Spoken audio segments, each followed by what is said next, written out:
Bonjour à tous. Voilà, donc j'espère que vous allez bien. Donc je suis avec ma femme, à côté de moi. Et on a à cœur de vous partager une pensée. Et je pense qu'elle vous partagera la pensée et une exhortation pour tous nos frères et sœurs. Donc voilà, là, je te laisse la parole. Merci. Moi, je suis votre sœur dans le Seigneur. Et j'aimerais encourager des personnes qui peuvent vivre des moments difficiles, que ce soit du fait de n'importe quelle épreuve, en fait, qui craignent le Seigneur, bien entendu, mais qui peuvent vivre des moments difficiles, qui peuvent être éprouvés de toutes sortes de façons, que ce soit au travail, par une maladie, ou par toutes sortes de choses, et leur dire qu'elles ne sont pas seules, en fait, et qu'en fait c'est une grâce, quelque part. Ça peut paraître paradoxal, mais en fait c'est une grâce de vivre ces choses-là, d'expérimenter la solitude, d'expérimenter le rejet, parfois d'être incompris, de se sentir incompris, de se sentir seul. Et j'aimerais les encourager et leur dire que c'est justement la preuve, en tout cas si on craint le Seigneur, c'est la preuve aussi de leur élection, en fait. C'est la preuve de l'amour du Seigneur, et c'est aussi parce que le Seigneur fait un travail dans nos vies. Et il y a un passage, donc c'est dans Daniel, c'est Daniel 3, à partir du verset 24, je vais le lire. Alors le roi Nebuchadnezzar fut effrayé et se leva je vais lire peut-être un peu plus haut, à partir du verset 19, pour qu'on ait le contexte. Alors Nebuchadnezzar fut rempli de rage, et l'apparence de son visage changea à l'égard de Shadrach, Meshach et Abednego. Il répondit et ordonna de chauffer la fournaise 7 fois plus qu'on avait coutume de la chauffer. 7 fois plus qu'on avait coutume de la chauffer, c'est terrible. C'est-à-dire que d'habitude, la fournaise était chaude, mais là, on a augmenté le niveau d'épreuve, on a augmenté le niveau de la fournaise pour qu'on soit bien sûr que ces personnes meurent, en fait, dans d'atroces souffrances. Il ordonna, verset 20, aux hommes les plus forts et les plus vaillants qui étaient dans son armée de lier Shadrach, Meshach et Abednego pour les jeter dans la fournaise de feu ardent. Et en même temps, ces hommes furent liés avec leurs manteaux, leurs tuniques, leurs turbans, leurs vêtements, et ils furent jetés au milieu de la fournaise du feu ardent. Et c'est terrible parce que quand je méditais ce passage-là, quand on dit qu'ils sont liés justement avec leurs manteaux, leurs tuniques, leurs turbans, souvent je sais que dans la parole, le manteau, ça peut aussi avoir l'image de je sais pas, d'une autorité qui peut être conférée, ou de ce qu'on revêt quelque part. Et là, en fait, tout part dans la fournaise. Et en fait, justement, quand on est dans le feu de l'épreuve, quand on est dans ces tribulations-là, c'est tout qui part avec, que ce soit l'ego, notre position sociale, le regard que les autres peuvent avoir vis-à-vis de nous. En fait, tout part dans la fournaise.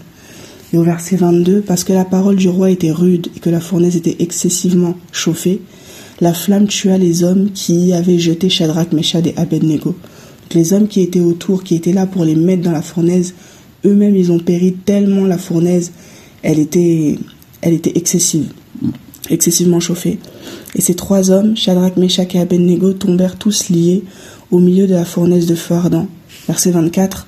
Alors le roi Nebuchadnezzar fut effrayé et se leva précipitamment. Il répondit et dit à ses conseillers, « N'avons-nous pas jeté 3 hommes liés au milieu du feu ?» Ils répondirent et dirent au roi, « Certainement, roi. » Il répondit et dit, « Voici, je vois 4 hommes sans lien marchant au milieu du feu, et il n'y a en eux aucun dommage. Et l'apparence du quatrième homme est semblable à celle d'un fils d'Éla. » c'est terrible.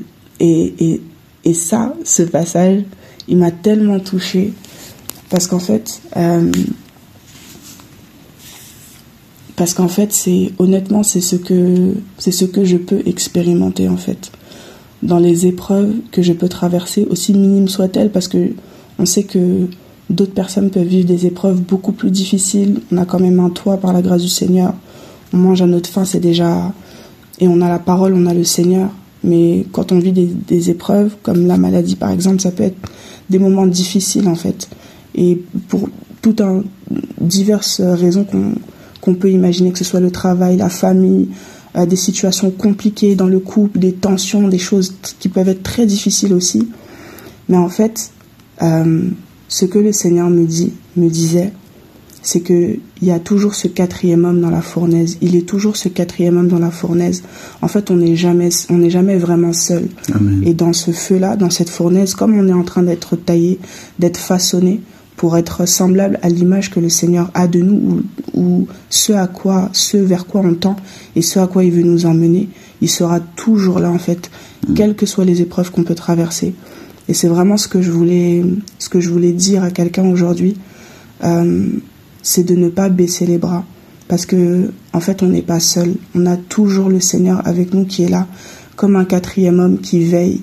Et en fait dans la fournaise ils étaient là tous les 3 debout avec ce 4e homme. C'est même pas comme s'ils étaient avachis ou qu'ils étaient touchés d'une quelconque façon en fait par ce feu là qui était excessivement chauffé, qui avait justement tué d'autres personnes. Mais non, eux ils étaient là avec le Seigneur en fait, en paix et tranquille, parce que c'est là que se trouve notre force aussi, dans le Seigneur. Et voilà, c'est un passage qui m'a beaucoup encouragée à persévérer et à pas baisser les bras, même dans les moments les plus compliqués que j'ai pu traverser. Comme n'importe qui, il y a des moments où en fait c'est comme une forme de dépression qui arrive. On en a marre, on n'en peut plus, on se dit qu'on va pas y arriver. C'est là que quand nous on commence à dire Seigneur, je n'ai plus de force, je n'arrive plus. C'est là qu'il arrive comme ce 4e homme en fait qui te soutient, qui te porte, qui te ravive, qui te ranime. Et ça c'est quelque chose qu'aucun homme ne peut nous apporter. C'est quelque chose qui ne se trouve qu'au pied du Seigneur en fait, qu'au pied du Maître. Et c'est pour ça qu'il faut qu'on développe et qu'on ait cette intimité avec le Seigneur, qu'on ait cette relation de cœur à cœur, parce que ça va au-delà d'une assemblée ou des frères et sœurs, ou même de ton mari, de ta femme qui est là à côté de toi. Il y a toujours ces moments-là où tu seras seul en fait, seul toi vis-à-vis de ton Créateur. Et c'est là que tu vas voir en fait la grandeur, la majesté du Seigneur, parce que les situations desquelles le Seigneur est capable de nous délivrer, on n'a même pas idée en fait. Mais il faut qu'on vive ces choses-là pour expérimenter la puissance du Seigneur. Et c'est pour ça que je disais au début que quelque part, partout, c'est une grâce d'être éprouvé. C'est une grâce d'être un peu bousculé comme ça. Et en fait, c'est dans ces moments-là qu'on va pouvoir voir véritablement si on aime le Seigneur, si on craint le Seigneur, si tous ces enseignements qu'on a reçus, on les a véritablement assimilés. En fait, s'il n'y a pas ça, on ne peut pas savoir. Et c'est comme dans une relation de couple. J'aime bien faire cette comparaison. Parce qu'en fait, dans le couple, il y a une vraie différence entre le sentiment amoureux et l'amour véritable. Et c'est vrai qu'au début, on ne se connaît pas forcément. En tout cas, étant disciple du Seigneur, on ne se connaît pas forcément comme on peut se connaître dans le monde. Parce que dans le monde, on sait que voilà, les gens vont ensemble, se connaissent avant le mariage ou autre. Nous, on ne se connaît pas forcément, on voit un peu l'autre comme ci, comme ça. Et puis après, naissent aussi les sentiments que le Seigneur met aussi. Et voilà, il y a un sentiment amoureux qui est là. Tu te dis que tu aimes la personne et tout. Mais dans sa parole, le Seigneur, il nous dit qu'il n'y a pas de plus grand amour que de donner sa vie pour ses amis. Et c'est ce qu'il a fait en allant à la croix aussi pour nous. Il a donné sa vie pour nous. Et en fait, ce qui me faisait comprendre par là, c'est que c'est au travers de l'épreuve qu'on expérimente le véritable amour. Lui, il nous a témoigné son amour en allant à la croix pour nous. Et dans le couple, c'est pareil. Le véritable amour, on va commencer à le connaître au travers des épreuves et des difficultés que le couple aura à traverser. Et avec le Seigneur, c'est exactement la même chose. On va expérimenter le véritable cœur à cœur avec le Seigneur, son amour véritable au travers des épreuves et des difficultés qu'on aura à traverser. Et ouais, je voulais prendre un passage. Non, c'est le passage que tu as donné. Donc c'est Jean chapitre 15, donc Yohanan chapitre 15 dans la version de la BIM, donc du verset 12 au 14. Ceci est mon commandement. Dans le Seigneur, c'est la même chose en fait. Plus on va vivre des choses avec le Seigneur, et plus on va expérimenter son amour, et plus notre amour pour lui aussi va grandir, et plus on va s'attacher, plus on aura une histoire aussi en fait avec le Seigneur, et ça se construit comme ça. C'est vrai que c'est bien les moments d'accalmie, mais il faut se souvenir aussi des prières qu'on fait quand on demande Seigneur, je veux te voir dans ma vie, Seigneur, je veux mettre en pratique ta parole, Seigneur, je veux être, une prophétesse, je veux être une femme de prière, une femme de feu, je veux ceci, je veux cela. En fait, ces choses-là, elles vont pouvoir se manifester qu'au travers finalement des épreuves qu'on va être amené à vivre aussi, des oppositions qu'il va y avoir. C'est normal, ce sont des choses normales et nécessaires, et on a besoin de ça. Et des fois le Seigneur permet aussi ces choses-là pour qu'on apprenne à venir et à demeurer dans sa présence, à demeurer à ses pieds, à venir à gémir dans la prière, à chercher après lui, pour maintenir aussi la soif du Seigneur dans nos vies. Le Seigneur peut aussi permettre des enchaînements comme ça, et des fois ça peut durer beaucoup d'années. Il faut pas avoir cette culpabilité de se dire non mais moi ça dure trop longtemps, les autres ça va, les autres ceci. En fait, on vient pas du même endroit et on va pas au même endroit. C'est vrai qu'on a tous le Seigneur, on a tous la parole, mais on a des histoires différentes. Et on est des diamants, des pierres précieuses différentes, tous taillés d'une certaine façon et appelés à être à différents endroits du corps. Et c'est pour ça aussi que c'est important de pas se comparer en fait, mais d'apprendre à vivre son histoire avec le Seigneur. Et voilà. Amen. Si tu voulais rajouter j'ai rien à rajouter.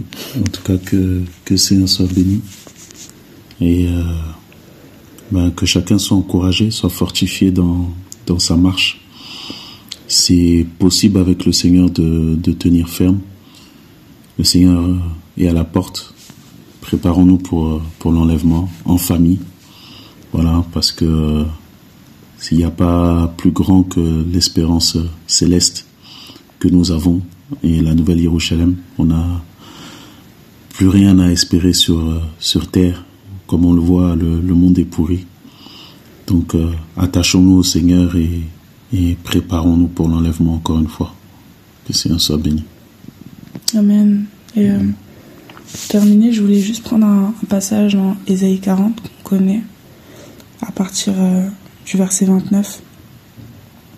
C'est lui qui donne de la force à celui qui est fatigué, et il multiplie la force de celui qui n'a aucune vigueur. Les garçons se lassent et se fatiguent, et les jeunes hommes ils trébuchent. Mais ceux qui s'attendent à Yahweh renouvellent leur force. Ils s'élèvent avec des ailes comme des aigles. Ils courent et ne se fatiguent pas. Ils marchent et ne se lassent pas. Et vraiment, avec le Seigneur, c'est possible en fait. C'est possible parce que justement ça ne dépend plus de nous. Il n'est plus question de nous. En fait, on a abandonné nos vies à la croix, et si on vit, c'est pour lui qu'on vit, et c'est par lui qu'on vit. C'est lui qui permet, c'est lui qui nous porte maintenant sur ses ailes d'aigle, et c'est lui qui renouvelle nos forces Et c'est pour ça qu'il faut qu'on s'appuie et qu'on s'attende complètement à lui. Je sais que c'est pas toujours évident, mais j'aimerais vraiment, vraiment encourager quelqu'un qui est fatigué, qui est attristé, qui peut se dire que, voilà, que c'est épreuve sur épreuve, que c'est fatigant, qu'elle en peut plus. Mais au contraire, les yeux du Seigneur sont sur